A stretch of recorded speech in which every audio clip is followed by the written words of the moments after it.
Assalamualaikum warahmatullahi wabarakatuh. Kami dari kelompok 10 ingin mempresentasikan tentang implementasi ajaran Islam dalam pembinaan keluarga. Sebelumnya kami akan memperkenalkan diri terlebih dahulu. Nama saya Adis Laksmita Dewinta. Perkenalkan, nama saya Dwi Jayanti. Perkenalkan, nama saya Rahma Alia. Materi yang akan kami bahas yaitu tentang pengertian keluarga, ciri keluarga, fungsi dan bentuk keluarga, peran keluarga dalam Islam, membina keluarga dalam Islam, dan pentingnya ajaran Islam dalam membina keluarga.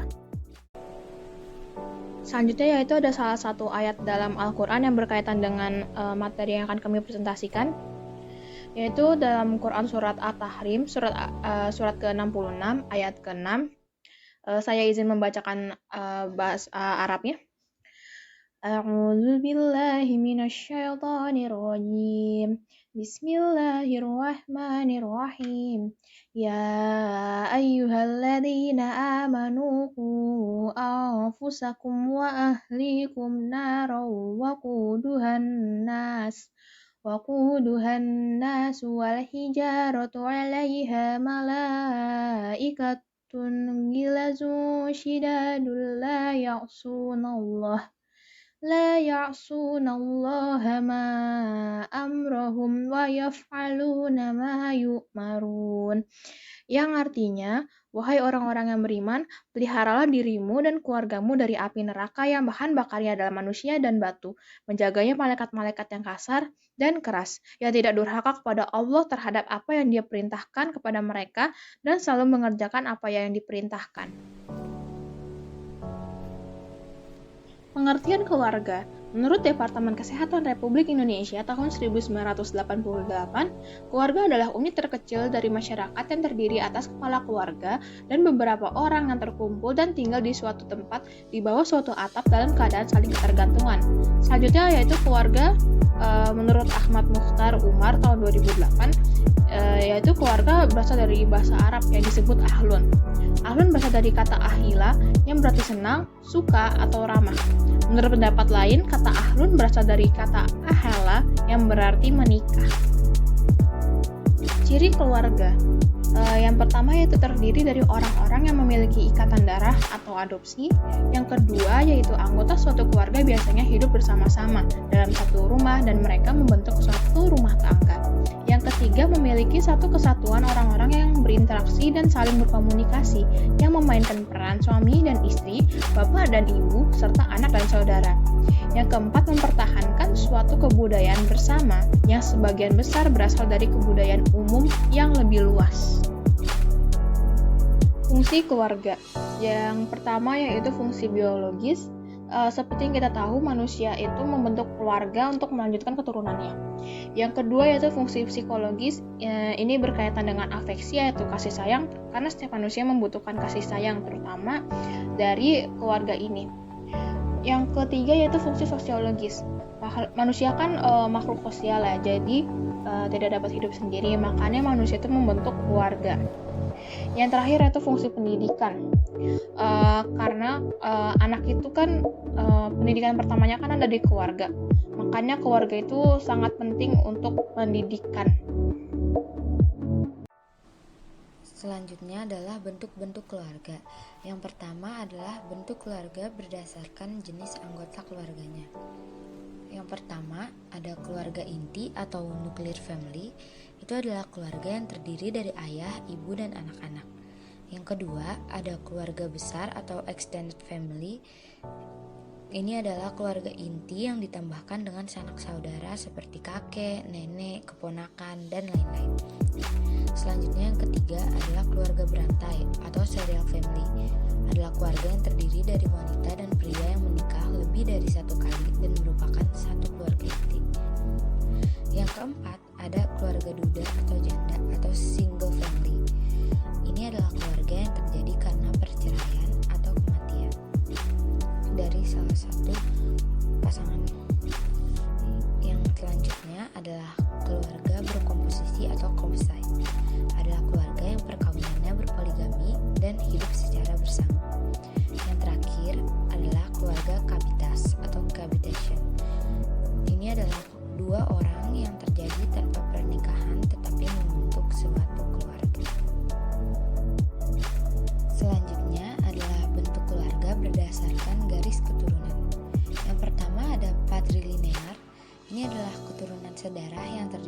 sanak saudara-saudara dalam beberapa generasi, di mana hubungan disusun melalui jalur garis ayah.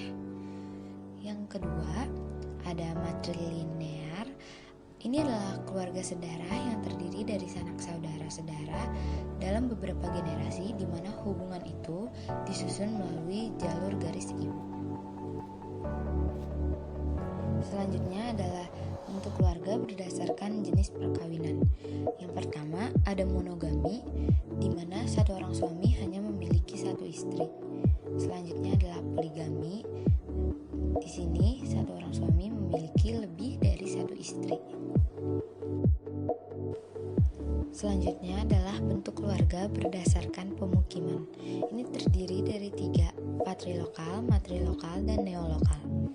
Patrilokal adalah pasangan suami istri yang tinggal dekat dengan keluarga suami. Sementara matrilokal adalah kebalikannya. Pasangan suami istri ini tinggal dekat dengan keluarga istri, di mana jika dalam kasus poligami tinggal di dekat keluarga dari salah satu istri. Sementara itu yang terakhir adalah neolokal. Pasangan suami istri ini tinggal jauh dari keluarga suami maupun istri. Bentuk keluarga yang terakhir adalah bentuk keluarga berdasarkan kekuasaan. Ini juga terdiri dari 3, yaitu patriarkal, matriarkal, dan equalitarian. Yang pertama, patriarkal. Keluarganya itu dominan yang memegang kekuasaan adalah pihak ayah. Sementara matriarkal adalah kebalikannya. Keluarga yang dominan memegang kekuasaan adalah ibu. Selanjutnya yang terakhir, equalitarium. Keluarga ini kekuasaannya imbang antara ayah dan ibu, atau mereka bekerja sama antara ayah dan ibunya, tidak ada yang lebih kuat satu sama lainnya. Peran keluarga dalam ajaran Islam. 1. Menanamkan ajaran Islam. 2. Memberikan rasa tenang. 3. Menjaga diri dari siksa api neraka. 4. Menjaga kemuliaan dan wibawa manusia. 5. Melanjutkan keturunan dan memperoleh keberkahan. Dan Allah berfirman, dan Tuhanmu telah memerintahkan supaya kamu jangan menyembah selain Dia, dan hendaklah kamu berbuat baik pada ibu bapakmu dengan sebaik-baiknya. Jika salah seorang di antara keduanya atau kedua-duanya sampai berusia lanjut dalam pemeliharaanmu, maka sekali-kali janganlah kamu mengatakan kepadanya keduanya perkataan "ah", dan janganlah kamu membentak mereka, dan ucapkanlah kepada mereka perkataan yang mulia. Quran Surat Al-Isra ayat 23. Cara membina keluarga dalam Islam. 1. Niat membangun rumah tangga karena Allah Subhanahu wa taala. Dalam surah Sa'bah ayat 37, Allah berfirman, "Dan bukanlah hartamu dan anak-anakmu yang mendekatkan kamu kepada kami, melainkan orang-orang beriman dan mengerjakan amal soleh. Mereka itulah yang memperoleh balasan berlipat ganda, dan mereka akan berbeda di surga dengan penuh rasa aman dan nikmat." Berdasarkan surat ini, intinya ada di iman dan amal saleh dalam upaya membangun rumah tangga yang diberkahi Allah Subhanahu wa taala. 2. Berpegang teguh dengan iman dan amal saleh. 3. Memiliki pemimpin.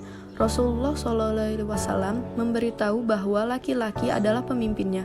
Dijelaskan dalam surah An-Nisa ayat 34, yang artinya laki-laki atau suami itu pelindung bagi perempuan atau istri, karena Allah telah melebihkan sebagian mereka, laki-laki, atas sebagian lain, perempuan. Dan karena mereka laki-laki telah memberikan nafkah dan hartanya, maka perempuan-perempuan yang saleh adalah mereka yang taat kepada Allah dan menjaga diri ketika suaminya tidak ada, karena Allah telah menjaga mereka. Perempuan-perempuan yang kamu khawatirkan akan nusyuz, hendaklah kamu memberi di tempat tidur atau pisah ranjang, dan kalau perlu pukullah mereka. Tetapi jika mereka menaatimu, maka janganlah kamu mencari-cari alasan untuk menyusahkannya. Sungguh Allah Maha Tinggi, Maha Besar. Tips membangun keluarga harmonis menurut Islam. 1. Memperkuat hubungan dengan Allah Subhanahu wa taala. 2. Saling menjaga ibadah. 3. Memperhatikan satu sama lain. 4. Quality time bersama. 5. Bersyukur kepada Allah Subhanahu wa taala. 6. Bersabar. 7. Memaafkan sesama. 8. Tidak mudah marah. Pentingnya ajaran Islam dalam membina keluarga. Membina keluarga sesuai ajaran agama sangat penting karena salah satu langkah untuk memperoleh keluarga yang berkualitas dalam Islam adalah dengan menanamkan nilai-nilai ketauhidan dalam kehidupan sehari-hari. Selain itu, sudah seharusnya bagi kita yang beragama Islam membina keluarga sesuai dengan ajaran Islam. Mengajarkan ajaran Islam kepada anak seharusnya dilakukan sedini mungkin. Beberapa orang tua bahkan memutar Al-Quran untuk anaknya sejak masih di kandungan. Salah satu alasan mereka melakukan itu adalah karena anak-anak mempelajari Islam pertama kali dari keluarganya. Mereka tentu saja akan mengikuti perilaku orang tuanya dan apa yang dilakukan lingkungannya. Oleh karena itu, pembinaan keluarga harus sesuai ajaran Islam agar menghasilkan keluarga, terutama anak yang berkualitas sesuai ajaran Islam. Kesimpulan, keluarga sangatlah berharga, sehingga anggota-anggota dalam keluarga perlu dijaga sebaik-baiknya. Selain itu, keluarga adalah sekolah pertama bagi setiap manusia. Oleh karena itu, sangat penting untuk kita membina keluarga secara ajaran Islam. Jika sebuah keluarga menerapkan ajaran-ajaran Islam dalam membina keluarganya, maka insya Allah akan tercipta keluarga yang sakinah, mawadah, dan warahmah, serta terciptanya generasi penerus yang memiliki akidah dan akhlak yang baik. Sekian presentasi dari kami.